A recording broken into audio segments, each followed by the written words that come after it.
जो दूसरों पर ज्यादा निर्भर रहता है, उसकी आजादी पर उतना ही बड़ा प्रश्न चिन्ह लग जाता है। और दुर्भाग्य तो तब बन जाता है जब निर्भरता की आदत लग जाए, पता ही ना चले हम कब आत्मनिर्भरता छोड़ रहे हैं और कब किसी के निर्भर हो जाते हैं। ये आदत खतरे से खाली नहीं है और इसलिए प्रतिपल जागरूक रहना पड़ता है आत्मनिर्भर होने के लिए। और मेरे प्यारे देशवासियों, आत्मनिर्भरता का नाता सिर्फ आयात और निर्यात, रुपये, पैसे, पाउंड, डॉलर यहां तक सीमित नहीं है। इतना सीमित अर्थ उसका नहीं है। आत्मनिर्भरता का नाता हमारे सामर्थ्य से जुड़ा हुआ है। और जब आत्मनिर्भरता खत्म होने लगती है तो सामर्थ्य भी निरंतर क्षीण होता जाता है। और इसलिए हमारे सामर्थ्य को बचाए रखने, बनाए रखने और बढ़ाए रखने के लिए आत्मनिर्भर होना बहुत अनिवार्य है। साथियों, हमने ऑपरेशन सिंदूर में देखा है मेड इन इंडिया की कमाल क्या थी। दुश्मन को पता तक न चला कि कौन से शस्त्रास्त्र है, ये कौन सा सामर्थ्य है जो पलक भर में उनको नष्ट कर रहा है। सोचिए, अगर हम आत्मनिर्भर होते न होते तो क्या ऑपरेशन सिंदूर इतनी त्वरित गति से हम कर पाते? पता नहीं कौन सप्लाई देगा, नहीं देगा, साजो सामान मिलेगा, नहीं मिलेगा, इसी की चिंता बनी रहती। लेकिन हमें मेड इन इंडिया की शक्ति हमारे हाथ में थी, सेना के हाथ में थी। इसलिए बिना चिंता, बिना रुकावट, बिना हिचकिचाहट हमारी सेना अपना पराक्रम करती रही। और ये पिछले 10 साल से लगातार डिफेंस के क्षेत्र में आत्मनिर्भरता पर हम एक मिशन लेकर के चले हैं, उसके नतीजे आज नजर आ रहे हैं। साथियों, मैं एक और विषय पर आपका ध्यान आकर्षित करना चाहता हूं। ये बात से कोई इनकार नहीं कर सकता कि 21वीं सदी टेक्नोलॉजी ड्रिवन सेंचुरी है। और जब टेक्नोलॉजी ड्रिवन है और इतिहास की तरफ नजर करें तो पता है, इतिहास गवाह है, जिन जिन देशों ने टेक्नोलॉजी में महारत हासिल की, वो देश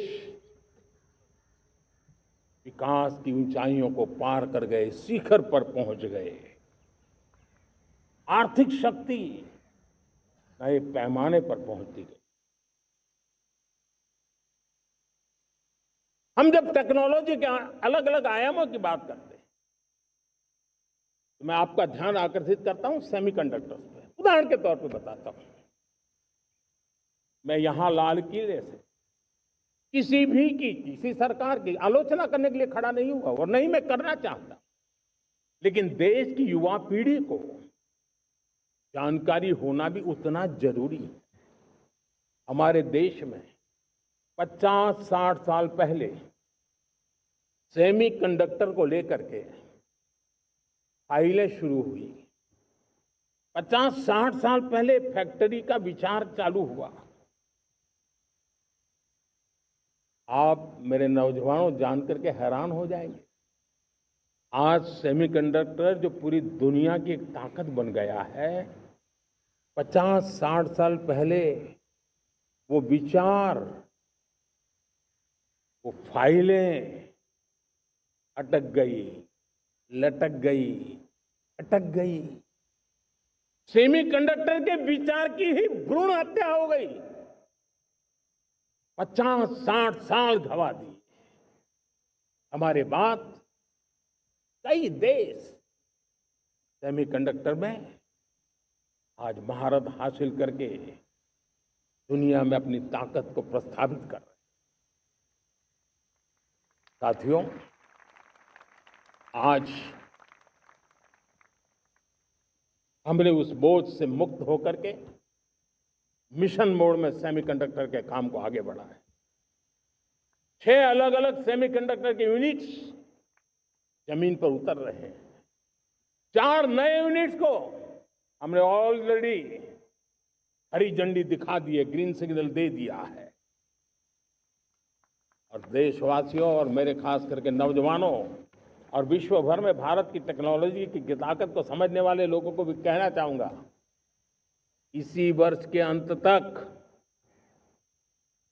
मेड इन इंडिया, भारत की बनी हुई, भारत में बनी हुई, भारत के लोगों द्वारा बनी हुई मेड इन इंडिया चिप्स बाजार में आ जाएगी।